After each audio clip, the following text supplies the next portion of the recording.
Hello and welcome to Nithrania YouTube channel. You're watching another episode of the Game in a Nutshell series designed for explaining the board game rules. My name is Branislav Berec, and in this video we're going to learn how to play the game called Tsarina or Catherine, the cities of the Tsarina. To set the game up, place the game board in the middle of the table. Then sort these goods tiles, and on each city with the corresponding symbol, place as many tokens as there are players in the game. So, for example, 3 tokens in a 3-player game on each such city. Don't place any goods tiles on this symbol or the crown symbol.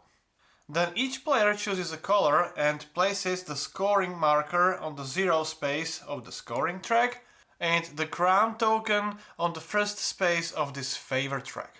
Also, each player takes 12 residencies, then shuffle this deck of order cards, and each player randomly draws one of these cards and places it face up in front of them. You can put the remaining order cards back to the box. Then shuffle this deck of project cards, deal each player 6 of these cards and place the draw deck next to the game board. Now, all players simultaneously choose 3 of those 6 cards and place them face down in front of them. And when all players are done, flip those cards face up. Keep the remaining cards in your hand hidden from other players. In Catherine, the cities of Tsarina, it's the year 1762 and players try to win the Catherine the Great's favor, and they can do it in many different ways, as we will see in just a minute. The game is played over 3 decades, 3 cycles. Each decade has 4 rounds and each round has 5 steps. There is no specific turn order, players play these steps simultaneously. In the first step, step A, players draw 2 cards from the draw deck. In the next step, they play 2 cards into their tableau. In the third step, you would reveal those cards, and in the step D, you activate the cards. In the last step, you would check for the end of the decade, and that's the end of one round, and then you can start another round. At the end of the decade, you would perform this interim scoring, and then the new decade, new cycle would start. So, with 3 decades, each having 4 rounds, there are only 12 rounds in the game. At the end of the 3rd decade, the 3rd cycle, after performing the interim scoring, you would perform the final scoring, and then the player with the most points is the winner. You can score some victory points during the step D when you activate the cards, and then during the interim scoring, you score victory points for the majority of cannon symbols and book symbols on the cards. So those are, for example, these symbols. You will also score victory points for cities on the map and for the position of your favor marker on the favor track. Then during the final scoring, you will score victory points based on the largest contiguous network of your cities on the map multiplied by the position of the favor marker on the favor track. Then you will score victory points from your order card and then for the remaining cards in your hand. Now, in the next chapter, we will go through one entire round of the game. So, as I already said, during each step, players can play simultaneously. In the first one, you draw 2 cards from the draw deck. Add these cards into your hand. In general, the number of cards you can have in your hand is limited by the position of your favor marker, and it's determined by this first number here. So at the start of the game, each player has a hand limit of 3 cards. As you move your favor marker up on the favor track, it also increases your hand limit. However, during this first step, and only during this first step, the hand limit doesn't apply, so you can have more cards in your hand than your hand limit. Then in the second step, you play 2 cards into your display, and you can play any 2 cards from your hand. It doesn't necessarily have to be those 2 cards that you have just drawn, it can be any 2 cards, and you place these cards face down.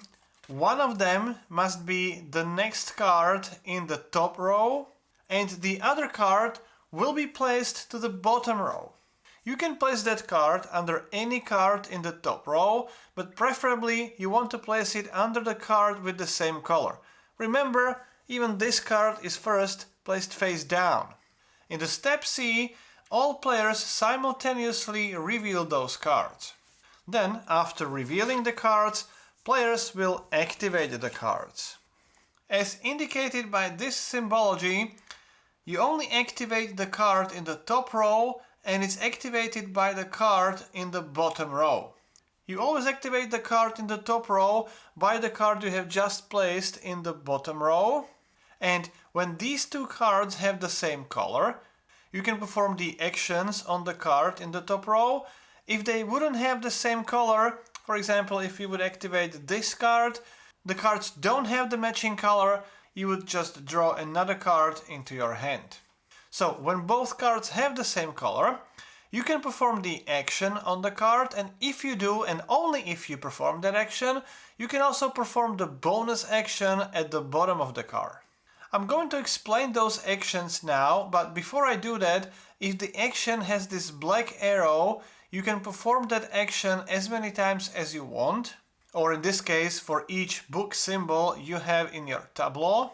If that black arrow would have this number 1 inside, you can only activate that action once, and after you perform that action as many times as you are allowed, you can perform the bonus, but you always take that bonus just once. So let's go through those actions now. Anytime you have this symbol with a number, you will draw cards into your hand. In this case, for each book symbol in your tableau, in your top row, you can draw 1 card. You only check the symbols on the cards in this top row. You can completely ignore the symbols on the cards in the bottom row. These cards are called action cards. These are just activation cards. They are only used to activate the action cards.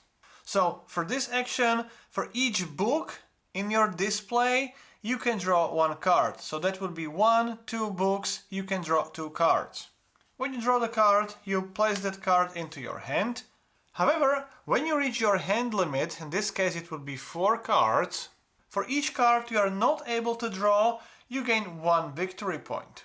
The same applies if you would activate this action, for example, you would gain 1 card for each of those symbols. In this example, you would gain 2 cards. Remember, you only check the symbols in this top row. If you would have any goods tiles in your possession, you would include the corresponding tokens as well. So in this example, I would gain 1, 2, 3, 4, 5 cards. Then, with these kind of actions, you can move on the favor track. Here you would have to pay 1 card, so discard any card from your hand. And then, 1 time, you can move 2 spaces on the favor track. So, you will move your marker corresponding number of spaces. That may increase your hand limit, the number of points you score during the interim scoring, and the multiplier you would score at the end of the game. If you would activate an action with this symbol, you score victory points right away. And again, if the action would look like this, you would calculate the set of these symbols in the top row only and including any good styles in your reserve. And if you would activate this action, you have to discard 3 cards from your hand once and gain 10 victory points. And this bonus says that if you discard 3 cards of the same color, you may also move 1 space on the favor track. And finally, when you activate the action with this symbol, you can build a residence. So take one of the residences in your reserve and place it in one of those 3 cities listed on the card. Let's say we'll choose the bottom one. You can place the residence in any empty space in that city and take the goods token from that city and add it to your reserve. If the action card would allow you to place the residence in a city with the crown symbol, you simply move 1 space on the favor track. And if instead you would place the residence in the city which has this 1 victory point symbol, you don't score that 1 victory point now, you score it during the interim scoring. Each player can only have 1 residence in each city, However, multiple players can have the residences in the same city. When you place the cities, they don't have to be adjacent to each other. You can place those cities anywhere on the map based on the card you activate. Then after placing the residence, you can also take the bonus action. Then in the final step of each round, you check for the end of the decade. If your top row would already contain 7 cards, that would be the end of the decade. If not, simply start the new round. But if your top row already contains 7 cards, that's the end of the decade and you would proceed to interim scoring. To perform the interim scoring, follow the procedure shown on the game board. First, you would start with these cannons. Count all your cannon symbols only in the top row, so in this case we have 1, 2, 3, 4 cannons, and then compare this number with the numbers to your left and to your right. If you have more cannons than your neighbor, you would score 4 victory points. In case you both have the same number of cannons, you only score 2 victory points. If you have fewer cannons, you don't score anything. Then in the second steps, players compare the number of books in their tableau. Again, you only check the symbols in the top row. In this case, this player has 3 books. And now the player or players with most books can build a residence in any city, and if they build it in the city like this, they also take the goods token. Or in this kind of city, they would move 1 space on the favor track. Then the player with the fewest books would gain no benefit, and all players in between would gain 1 Joker good token. It counts as a wild token for the endgame scoring, but for the in-game activation it doesn't count. Then in the third step, players score 1 victory point for each of their residents on the map, plus additional victory point for each city with this victory point symbol where they have that residence. Then score the victory points for the position of your favor marker. You score the number of victory points in this middle column. So the yellow player would score 2 victory points, blue player 1 and red player 0. Then, as this symbol indicates, you would perform the cleanup. Discard all 4 cards that were activated, together with the cards that activated them. You can then slide the remaining cards to close the gaps, and those 3 cards are your starting cards for the next decade. Then, at the end of the first and second decade, you would now draw 2 cards, but here you check for the hand limit.